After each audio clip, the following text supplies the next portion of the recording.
and welcome to the Art of Decluttering podcast. I'm your host, Amy Revell. Oh, it is lovely to be with you. We are a couple of weeks into the year, and I just have to say what lovely feedback I got from last week's episode, all about kind of where do I begin when I need to declutter. So people have been putting in our Facebook community, like I picked this method and sharing how that went.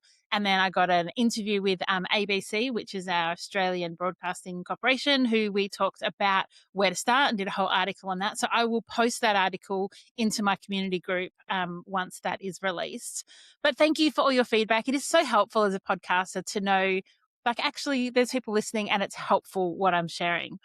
This week, we're doing a little bit of Auntie Amy because one of the strategies that I suggested for knowing where to start when you're decluttering is all around having a category that you want to pick and just going like deep into the category.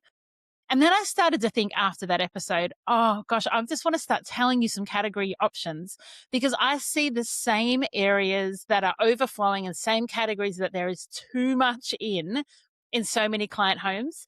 And given that I have seen thousands of homes around Australia and around the world, because I do virtual sessions as well, it's a fairly good indicator that actually maybe you could have these same problems in your house. So I think there's like 17 different areas, but what I want you to do is listen. There'll be some areas that you want to give yourself like a gold sticker and go, great, Amy, I do not have excess. I do not have too much in that category. I'm cool. That's fine.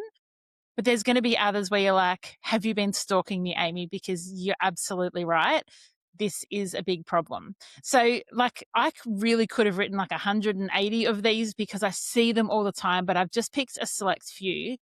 And if you are wondering, like, where do I start? What does this look like for 2026? I'm feeling a bit overwhelmed. I'm tired. I was speaking to a client this week who said, like, I kind of know what to do with the decluttering, but I've got such bad clinical depression. I just cannot muster the energy, the motivation, the know-how, the decision-making to actually do it.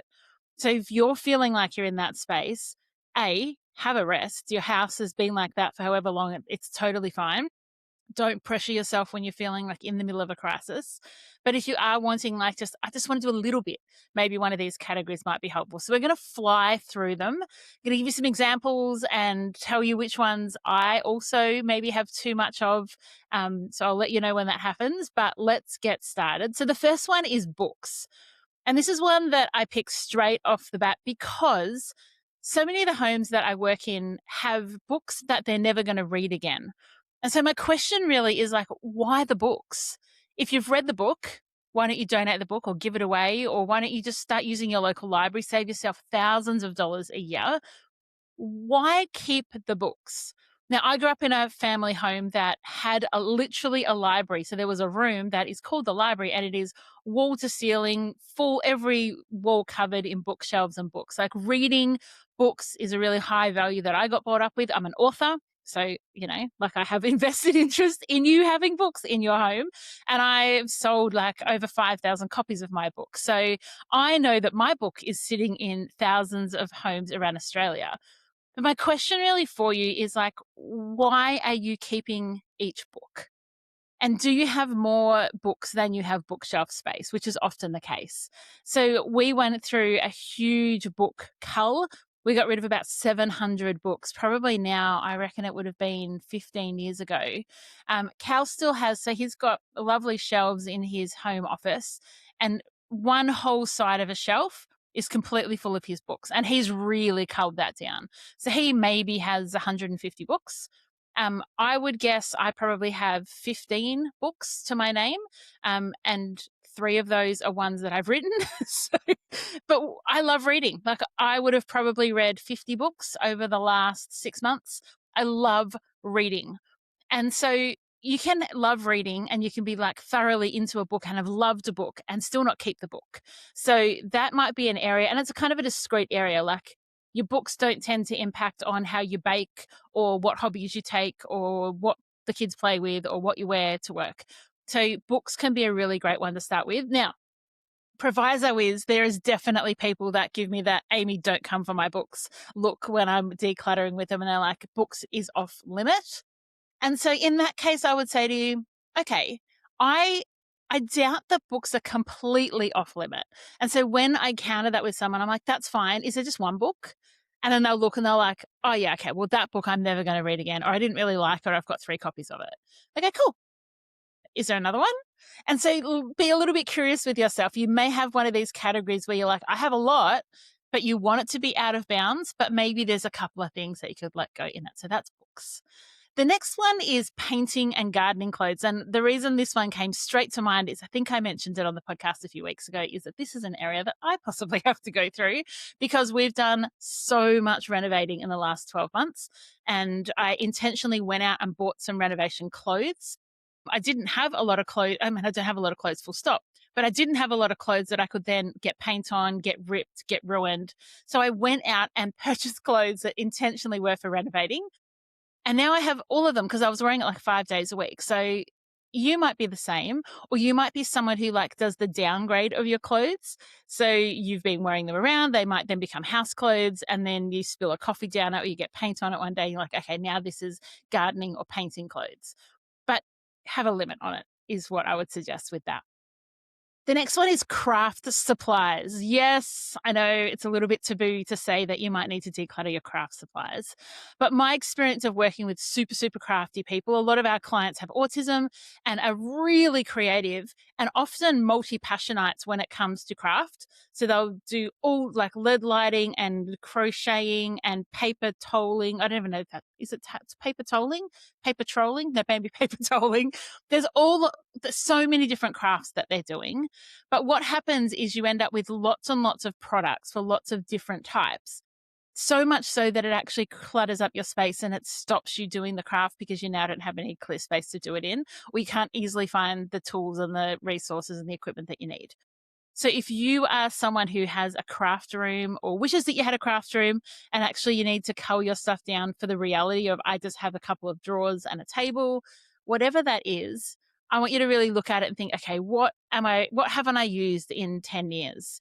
What am I never going to use again? What was like a season and I loved doing that craft and I made so many polymer earrings and I never want to see another polymer earring in my life. Maybe it's your craft supplies. That could be a category for you to start with. The next one is baking trays and baking supplies. It's like if you have one muffin tin in your pantry, you have 15 muffin tins. And this particular one for a banana loaf, and this one if I'm doubling the recipe for the banana loaf, and this one's a bundt tin. This one's a bundt tin with special patterns on the side. It's like they breed. And so if you are an avid baker and you are using all your baking stuff, go for it, enjoy it, drop off a banana cake at my house. However, my experience is that you kind of have your go-to pans. There might be 5 pans that you use all the time and they're your go-tos. You actually don't use a lot of the others. And maybe you've kind of upgraded them. You started with tin and you've gone to silicon, or you started with silicon and you've gone to tin, whatever it is. Maybe it's time to go through and just do a ruthless cull of, yeah, you're right. I actually don't use a lot of those pans anymore.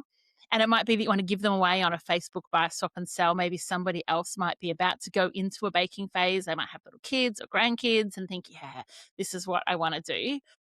And remember that you can borrow from neighbors and friends and family particular tins if you need them. Some libraries now even have spaces where you can borrow that kind of stuff from a library. They would have like mix masters and different kitchen appliances and baking supplies.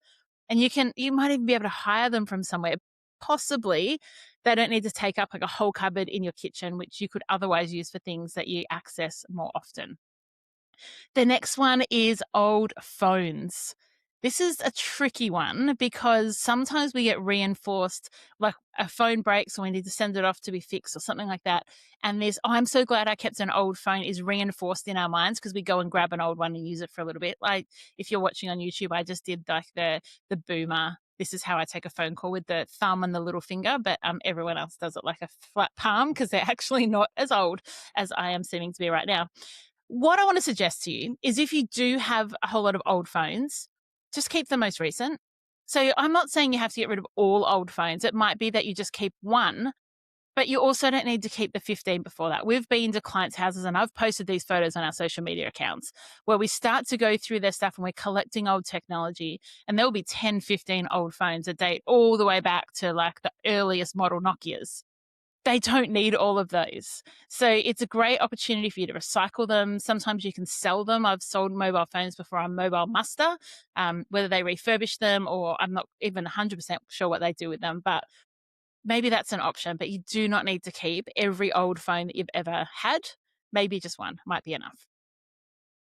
Blankets. If you are in a climate where you are, you have a really deep winter or you're a blanket type of person, like you love kind of being surrounded and snug and you like having options, they can take up a lot of space. And what you may not notice is you buy a brand new blanket and you're like, I love this one. It feels so good. The weight is right. The material is perfect. It's not itchy. It's not scratchy. It's not too hot. It breathes a little bit.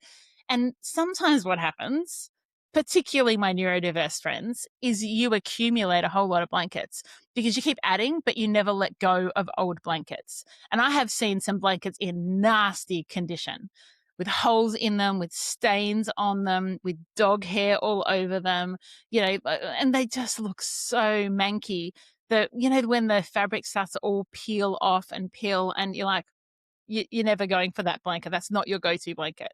So I want you to have a look around and actually do a little bit of a blanket inventory and think, how many blankets do I have? Because I would imagine that you have more than you think, and maybe there's some that you can get rid of. If they're donatable, donate them. Otherwise, you might even call up your local vet and see if they might like them because they go through a lot of blankets and towels and bedding and that type of thing as they look after animals. Next one is paperwork. Now, I don't really have to say too much about this other than everybody seems to have too much paperwork. And if you have a little bit too much paperwork, you usually have a lot of too much paperwork. My encouragement is just come and do my paperwork course. It's only $97. It takes you through everything to do with paper. It gives you an answer for every single piece of paper and every single email and every single notification that you're ever going to get and tells you what to do with it. I've got a decision-making tree. So if you're stuck, you just follow yes, no, and it tells you exactly what to do.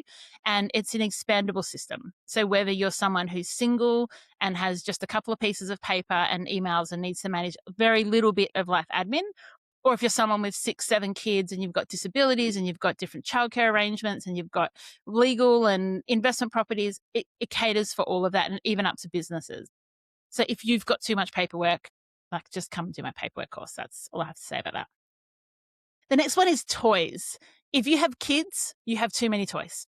If you have kids, you have too many toys. I'm just being honest because I've been into all of the homes and I've never, ever, ever once, even nearly, gone into a home that has children and sometimes whose children are now in their 20s and 30s who doesn't have too many toys. So it might be that you just get a box and go, hey, kids, let's get together a box of donatable toys that we actually don't use anymore. Teach your kids these habits of curating their spaces and knowing when it's time to let go of things and knowing when it's time to save things. Do that and make it something that is part of your children's development, that they know how to manage their stuff. Please believe me, you have too many toys. You have so many toys. Your children do not need all those toys. Okay, I think we've got through all that. The next one is reusable shopping bags. And I think I might have mentioned this last week, but seriously, if you have more than maybe 8 reusable shopping bags, you have too many. Now, it doesn't mean you only have to have 8, but have a spot for them. Have somewhere where it's contained, whether it's they nest inside each other or they go in the boot of the car or they're near your front door.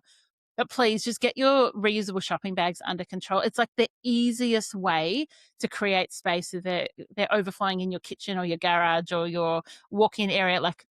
Just deal with your reusable shopping bags, please. The next one is stationery. Now, I think the reason that most homes have too much stationery is because technology has evolved and we've stopped needing the stationery. So it's not so much that, for the most part, it's not so much that you're going out and buying a heap of stationery. It's actually that you just have too much from the flow over of what you've had in the past. And it's all just kind of sitting there and you just have no need for it anymore. When was the last time you used a hole punch? When was the last time you used a compass? A lot of these things can go. You probably only need half a dozen pens in the house because I work in an office and I have 3 pens. I have a pencil, a highlighter and a biro on my desk. And I use all 3 of them every single day. have a think about what you've got. If you've got heaps of dividers and folders and things, as you go through your paperwork, you might be getting rid of a lot of that.